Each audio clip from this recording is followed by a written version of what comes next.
Robert Harrison sat in seat 12A, staring out the airplane window without really seeing anything.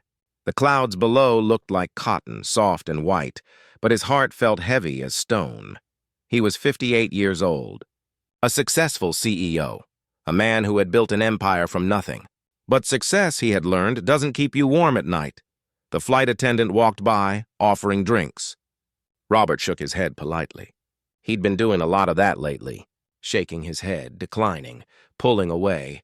3 months ago, his wife Elizabeth had passed away. 32 years of marriage gone in an instant. A heart attack while she slept. The doctors said she felt no pain. But Robert? Robert felt all of it. The seat beside him was empty. He'd specifically chosen this flight at an odd hour, hoping for space, hoping for silence. But as the final passengers boarded, he heard a small voice. "Excuse me, mister. Is someone sitting here?" Robert turned. A little girl stood in the aisle, maybe 6 or 7 years old. She had blonde hair and pigtails, a pink backpack almost as big as she was, and eyes that sparkled with innocent curiosity. "No," Robert said quietly. "The seat's empty. Perfect." She climbed up, struggling with her backpack. Robert instinctively reached over to help her stow it under the seat. "Thank you," she said brightly, buckling herself in with surprising competence. Robert nodded and turned back to the window. He heard her rustling around, pulling out a small stuffed bunny from her pocket, arranging her seatbelt just so. The plane began to taxi. Robert closed his eyes, hoping to sleep through the flight. Through everything, really. Then he felt a small hand on his arm. "Mister, why are you so sad?" Robert opened his eyes. The little girl was looking at him with such genuine concern that it took his breath away. No judgment, no awkwardness, just pure, simple caring. "I'm not sad," he said automatically. It was what he told everyone. His board members. His grown children. His therapist? "Yes, you are," she said matter-of-factly. "I can tell. My name is Sophie. What's yours?" "Robert." He found himself answering, though he'd planned to stay silent. "Hi, Robert. You look like my grandpa when he's sad. He gets quiet and looks out windows, too." Robert felt something crack inside his chest. He tried to smile, but his lip trembled instead. "I lost someone," he heard himself say. The words surprised him. He hadn't admitted it out loud, not like this. Not to a stranger, especially not to a child. Sophie nodded seriously, as if he'd told her something very important. "My mommy says it's okay to be sad when you lose someone. She says tears are just love with nowhere to go." Robert laughed. It came out broken, more like a sob. "That's very wise," he managed. "Do you want to see my bunny?" Sophie held up the stuffed animal. "His name is Cotton. He helps when I'm sad. He looks like a good friend. He is. Do you have a good friend?" Robert thought about Elizabeth. She'd been his best friend. His only real friend, if he was honest. He'd been too busy building his company to cultivate friendships. Too focused on success to notice he was building walls. "I did," he said softly. "I had the best friend." "But she's gone now. Where did she go?" "To heaven, I suppose." He'd never been particularly religious, but it seemed like the right thing to say to a child. "Oh." Sophie was quiet for a moment, holding Cotton close. "My goldfish went to heaven. I was really sad. But then I realized he's still in my heart.